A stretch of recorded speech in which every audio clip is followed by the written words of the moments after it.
ఓం శుభంకర్యే నమః. వక్రతుండ మహాకాయ సూర్యకోటి సమప్రభ నిర్విఘ్నం కురు మే దేవ సర్వకార్యేషు సర్వదా. ఆదిత్యాయ చ సోమాయ మంగళాయ బుధాయ చ గురుశుక్రః శనిభ్యశ్చ రాహవే కేతవే నమః. గురుబ్రహ్మా గురుర్విష్ణుః గురుర్దేవో మహేశ్వరః గురు సాక్షాత్ పరబ్రహ్మ తస్మై శ్రీ గురవే నమః. శ్రీ మహాగణాధిపతయే నమః. ఆదిత్యాది నవగ్రహ దేవతాభ్యో నమో నమః. అస్మత్ శ్రీ గురు చరణారవిందాభ్యాన్ నమః. పౌర్ణమి తరువాత వృశ్చిక రాశిలో ఉన్నటువంటి ఉద్యోగస్తులకి స్వల్పముగా ఆర్థికపరమైనటువంటి ఒత్తిడి ఉంటుంది. ఉద్యోగములో కూడా అనుకున్నటువంటి మార్పు రాకపోవటం చేత కొంత మనస్తాపానికి గురవుతారు. అప్పుడప్పుడు అలా జరుగుతూ ఉంటుందన్న విషయం మీకు కూడా తెలుసు. బట్ మీరు పట్టుదలతో మీరు అనుకున్నటువంటి పనిని చేయండి.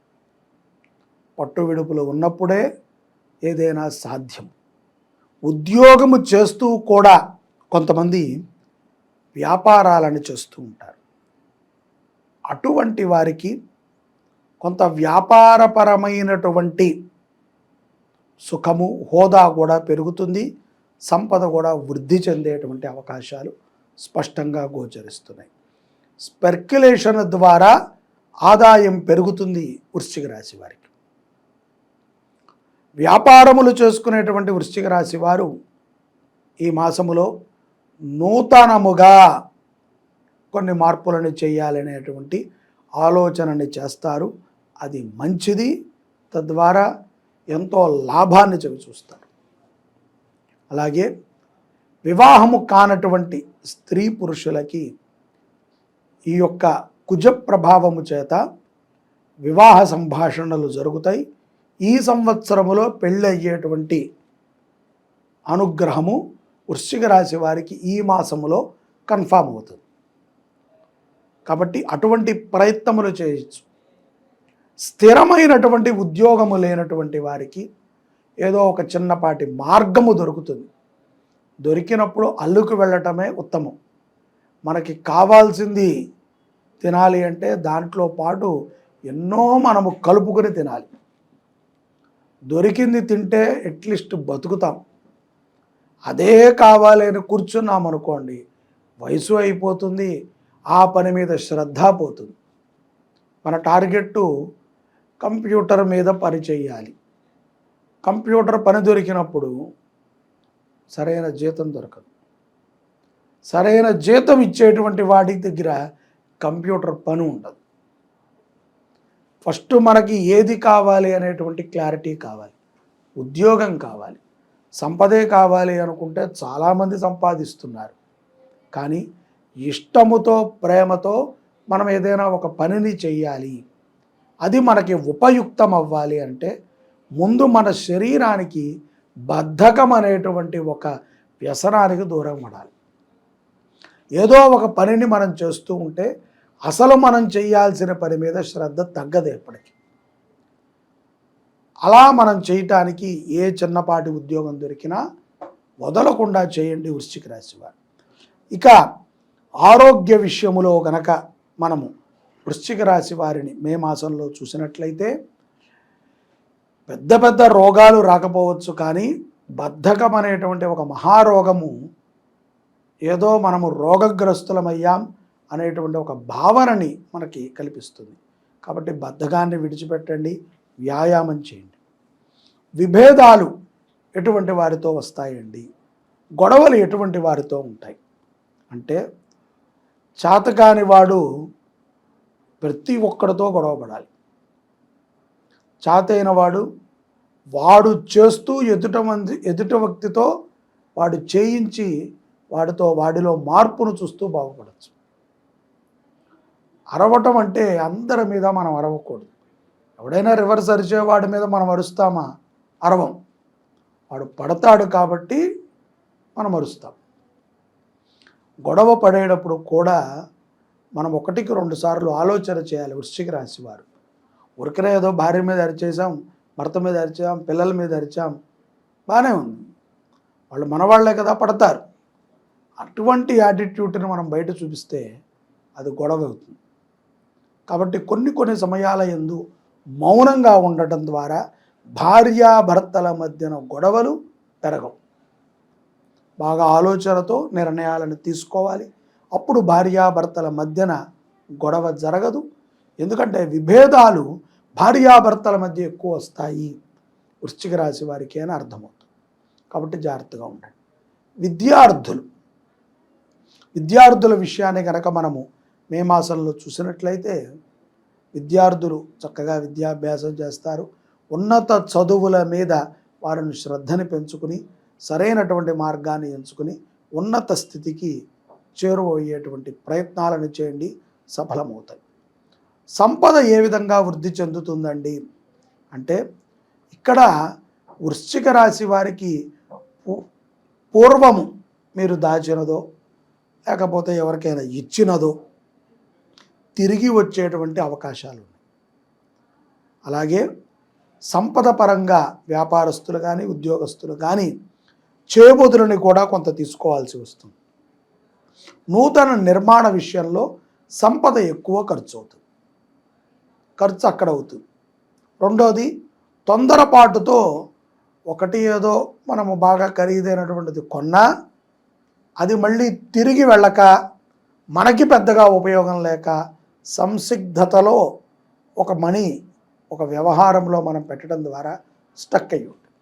కాబట్టి సంపద విషయంలో కూడా ఆలోచనతో నిర్ణయాలు తీసుకోండి. ఇక విదేశాలు వెళతారా, విదేశాలకు వెళ్ళి స్థిరత్వం అవుతారా, లేదా విదేశాలలో ఉన్నటువంటి వారికి ఎలా ఉంటుంది అంటే, విదేశాలు వెళ్ళాలి అనేటువంటి మీ యొక్క ఉత్సాహము మంచిదే, కానీ సమయం రావాలి, ప్రయత్నం చేయండి. సదవకాశం వస్తే కనుక మంచిదే. వచ్చేటువంటి సదవకాశము మే మాసంలో తక్కువగా ఉంది.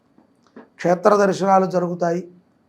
అలాగే విదేశీలో ఉన్నటువంటి మిత్రుల పరిచయము, మాట, సంభాషణ జరుగుతుంది, కానీ అవకాశాలు చాలా తక్కువగా ఉన్నాయి. విదేశాలలో ఉన్నటువంటి వారు కూడా ఆధ్యాత్మిక పరమైనటువంటి చింతనని చేస్తూ ఉంటారు. అక్కడ కూడా కొన్ని సేవా సమితిలకి కానీ సేవ చేసేటువంటి వారికి కానీ వృశ్చిక రాశి వారు సహకరించడాన్ని మనం గమనించవచ్చు. భక్తిపరముగా ఏ విధమైనటువంటి మనము ఆలోచన చేయాలి అంటే, వృశ్చిక రాశి వారు భక్తి లేదు అని నేను అనండి, కానీ అది నిర్దిష్టమైనటువంటి భక్తిగా ఉండాలి. ఒక ప్రణాళికతో భక్తి ఉండాలి. భక్తి కూడా మన హిందువుల యొక్క, మన భారతీయుల యొక్క సంపదే కాదు, అందరి సంపద. అందరికీ అన్ని రకాల భక్తులు ఉంటాయి. మనము ఆశతో భక్తి పడకూడదు. భగవంతుడు నాకు మంచి ఉద్యోగం ఇస్తే 108 కొబ్బరికాయలు కొడతాను అని భగవంతుడికి నువ్వు డిమాండ్ పాస్ చేయకూడదు. నీ కొబ్బరికాయలు కొడతావు, ఆ నీళ్లు అక్కడే ఉంటాయి, ఆ చెప్పులు వేరే వాడి దగ్గరికి వెళతాయి. దీంట్లో భగవంతుడికి వచ్చిన లాభం ఏముంది? కాబట్టి భక్తి అనేటువంటిది మనలో ఒక భాగమై ఉండాలి. అది నాది, నిరంతరము నాతో ఉంటుంది అనేటువంటి భావనతో ఉంటే మన సంకల్పాలు నెరవేరుతాయి. భక్తి మీద అవగాహనని పెంచుకోండి. అలాగే చిన్న ఆధ్యాత్మిక పుస్తకాలు చదవండి, మరింత ప్రశాంతంగా ఉంటారు. ఈ యొక్క పౌర్ణమి తరువాత ఉద్యోగస్తులకి సంపదపరమైనటువంటి ఆలోచనలో, ఉద్యోగములో ఏ విధంగా నడుచుకోవాలో అర్థమవుతుంది. వ్యాపారస్తులకి కొన్ని మెళుకువల ద్వారా సంపదను వృద్ధి చేసుకుంటూ ఉంటారు. వివాహము కానటువంటి స్త్రీ పురుషులకి ఒక ఆలోచన అయితే కలుగుతుంది, నాకు వివాహం అవుతుంది, తొందర పడకూడదు, మూర్ఖమైనటువంటి నిర్ణయాలను తీసుకోకుండా ఉండాలి. అలాగే ఆరోగ్యం పట్ల శ్రద్ధని వహిస్తారు.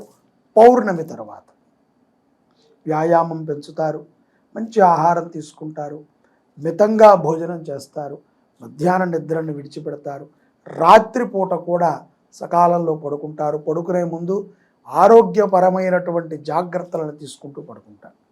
విభేదాలు తలెత్తేటువంటి వ్యక్తులతో, మాటలతో దూరంగా ఉంటారు పౌర్ణమి తర్వాత. విద్యార్థులలో కూడా వారి యొక్క విద్యాభ్యాసం మీద శ్రద్ధను పెంచుకునే విధంగా ఉంటుంది. సంపదలలో పౌర్ణమి తర్వాత సంపదలని ఏ విధంగా దాయాలి, ఎక్కడ మనం పెడితే ఇది సేఫ్టీ అనేటువంటి దాంట్లో ఒక మంచి నిర్ణయానికి వస్తారు. ఈ యొక్క సేవాపరమైనటువంటి విషయాలను మనం గమనించినట్లయితే వృశ్చిక రాశి వారు గోమాతకి సేవ చేయటం చాలా మంచిది. ఏది చేస్తే మనకి మంచిదండి, మనం అల్టిమేట్గా ఆలోచించేది అదే. ఏది చెయ్యకపోతే కాదు, మనం ఏది చేసి ఫస్ట్ ప్రశాంతంగా ఉండాలండి అది చెప్పండి అని అడుగుతాం. ఆ విధంగా మనం చూసినట్లయితే గోమాతకి పచ్చిగడ్డిని తినిపించండి. అలాగే అన్నదానము జరిగే ప్రదేశంలో కాయగూరలని సమర్పణ చేయండి. ఆవు నేతితో దుర్గా అమ్మవారి దగ్గర ప్రతిరోజు దీపారాధన చేయండి వృశ్చిక రాశి వారు. గోచారము రీత్యా ఉన్నటువంటి కష్టముల నుంచి బయటపడటమే కాకుండా మనము ఎంతో ప్రశాంతతను లభించుకుని అభివృద్ధి చెందుతాం. జై శుభంకరి. సర్వే జనాః సుఖినో భవంతు.